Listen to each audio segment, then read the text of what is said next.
This is the Armatron. It's a robot toy made in the 80s, one of the greatest toys ever made. And this thing actually inspired me to make this animatronic T-Rex. So this video shows the process of how that came to be. The Armatron uses two sticks to control, and it's very intuitive and easy to operate. Maybe partially because it's so slow. But I noticed that if you take a video and speed it up, it looks very organic.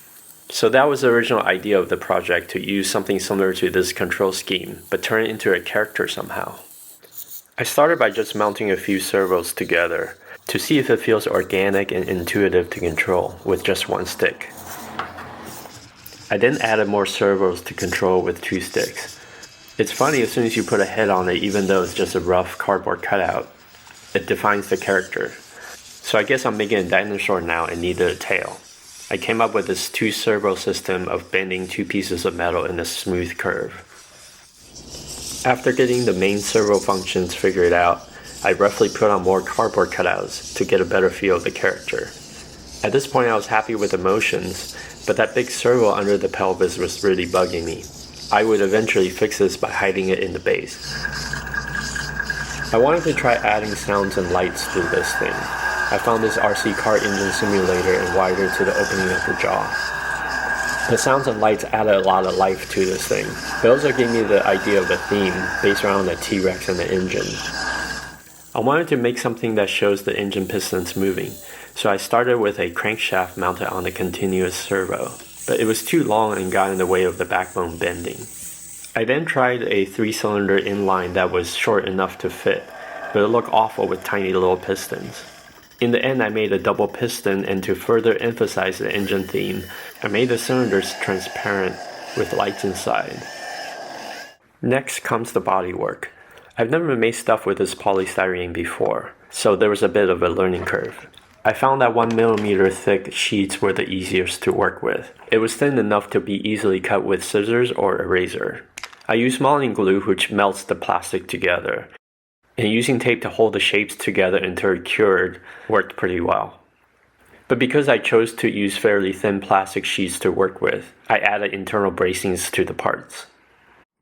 I made the legs in this way, and I just used simple bolts for the joints. The legs just need very slight bending because the T-Rex only pivot around the pelvis. I had a lot of wires that need to go into the base, so I fed them through the two legs. My base was too small, limiting the stance and the feet angle.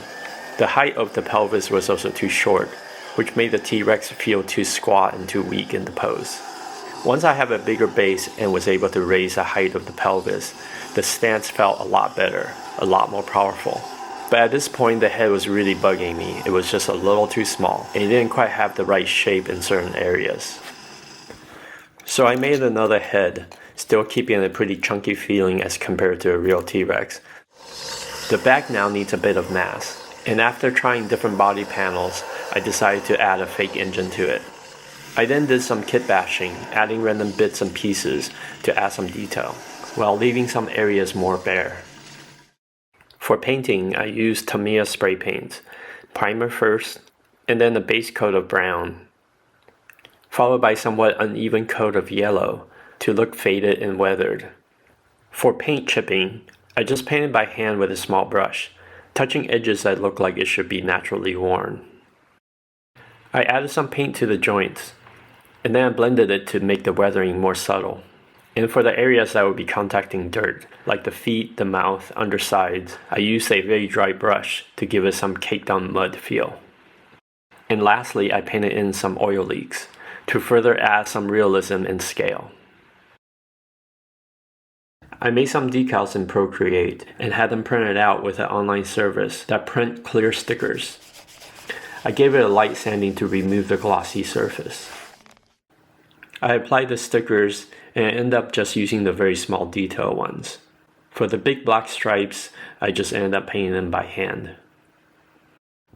So here are the controls. The right stick rotates the pelvis up and down and side to side. Twist of the stick rotates the tail, and the lever on the side rotates the end of the tail. There's also a switch for blinking. The left stick rotates the torso, the neck, and the tilt of the head. The lever on the side opens the mouth, and the knob in the middle controls the speed of the pistons in neutral. So moving the sticks in the circular motion, you can get pretty natural looking movements. And with 2 sticks, you can bring some life to them.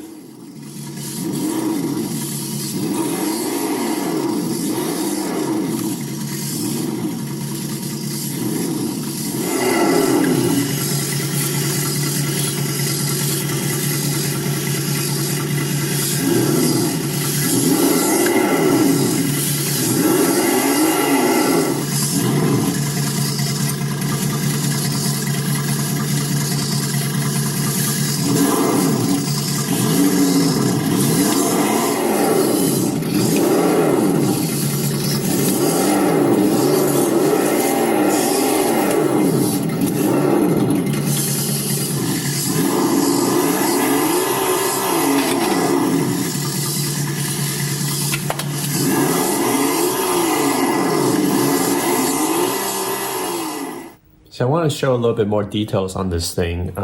This right here is a little shock from an RC car. So it's like a fake little hydraulic kind of thing. And same thing for the legs here. You can see it compressing there.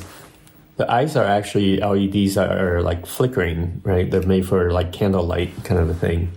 And this little switch here, I can blink it by like a toggle switch. These cylinders here are made from just a little plastic container, just cut down and just sanded it with sandpaper just to kind of help diffuse the light a little bit better, and just a LED stuck in the inside of it. This circular vent here is made from, this is a LED light holder for a big LED light, and I just stuck little pieces of plastic in there. This one didn't turn out very well, it's a little bit lopsided, but that's how those are made. This engine here is from an RC car. It used to be about that long. I had to cut about a third of it and then squish it together for it to fit in there without getting in the way of all the other stuff. For kit bashing, this piece right here is the bottom of a Gundam foot and a bunch of like little backpack things on it. These are, again, from Gundam, just various these little cylinder things I thought looked pretty cool. There's a bunch of little bits and pieces from RC cars like hinges. These are actually door handles that I thought looked kind of cool. There's little vent here from an RC truck. This handle here is actually a piece of aluminum wire, just kind of bent to shape, bent to a U shape, kind of like a staple. And I just drilled holes and stuck it in like a staple. These legs here are just kind of bolted together for the joints, as you saw earlier in the video.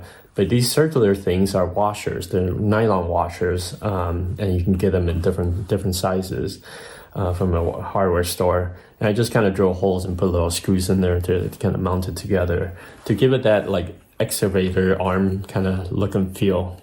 These little flexible pieces here are from an RC shock dampener boot. They're very flexible. I needed that to kind of connect the parts together. Otherwise, it felt very disjointed as it's flexing. And a closer look at how the backbone actually works. I have this, you can see it stretching, expanding a little bit, the pieces separating a bit as it tilts up and down. At first I had just one servo that would tilt it, and that actually worked out really well because it was like a teeter-totter, it was like counterweight, and it worked great. But I felt like it was a little too stiff and didn't quite have that organic feel that I wanted, so I made it into 2 separate servos. And I made the servo speeds slightly different so that as you're rotating it, it's going at different speeds, so it flexes a bit. I'm doing some servo mixing with the head, so when you turn to the side, it's a more natural movement. So with it off, this is without mixing. It's just not as a natural movement because naturally when you look to the side, you should be leading with your chin. So again, this is once it's on, it's a more natural movement. I can always compensate it once I turn to the side.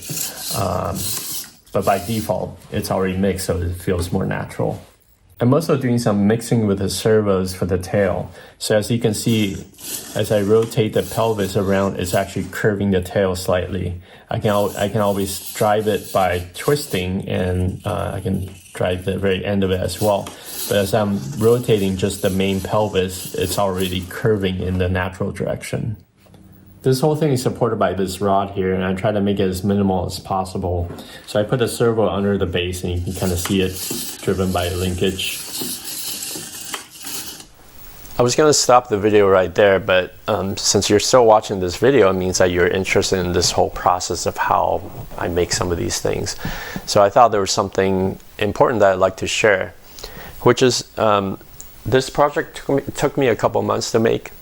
I think 2 months ago, if you showed me a video of this thing working and said make that, I would have told you I couldn't, because I don't know how to do plastic body work or kit bash or how the mechanics will work or the sound, or I just wouldn't know where to start, and I don't have the skills, and I definitely don't have the time or the energy to do it. There have been a lot of excuses for sure, and through the whole project I've learned a lot. I've hit a lot of walls. I've had to redo things over and over again because it didn't quite look right, or it didn't quite work correctly, smoothly enough, whatever it is. So it was difficult for me because it was all a lot of new things. But that's actually not the hardest part of it all. The hardest part was starting. And that's kind of what I wanted to talk about briefly here. I think if I had the idea of this, I probably would have never started, because it's too complicated and too hard, and seems like it would be too involved. I had this, ever since the 80s, I had this fuzzy goal. I had this goal of making the Armatron using, I wanted to just turn that Armatron into a dinosaur or a dragon or some kind of creature somehow. But I didn't know how to do it. I just knew that that control scheme was really cool, and I wanted to make it smoother, faster, and make it into a character. That was really the only goal. And I think by sitting on the living room floor one night and playing, by taping servos together, zip tying it, and just to control it with a single stick to kind of see, like, does this feel right? That's how I got started with this project, because I was experimenting, I was curious, I was playing, I was tinkering. There was no high expectations.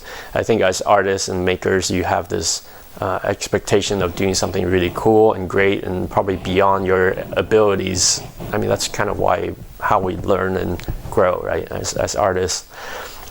But a lot of times when that vision is too solid and too high, you just kind of go, I couldn't do that. So you just don't start. So my recommendation to you is to start by just experimenting, just tinkering, and take the pressure off of yourself. I sat on the living room floor because it felt like play, felt like a kid. I have a workbench in the garage that I don't use because I like to tinker like a kid, because it frees me up my creativity. Because when you're a kid, there's no rules. You get to make up whatever, right? And then I think the more you grow up, the more rules you get, and then you have to work, and work is a different thing. It has to absolutely fit this vision of this and that, where when it's your project, you can do whatever you want. You can turn it into something else halfway through the project. You can whatever, right? Like, it's really flexible. So you're the boss of your own thing. So start by just playing, no pressure, just mess around, just wing it like I do with all my projects. And you'll learn a lot of things, in the process, and hopefully you'll create something really cool. And even if you fail, you learn some skills that you can apply to other projects, right? So stop giving excuses like I always do, and to just start by playing and have some fun. Just start today. So thanks for watching, and there's one more thing.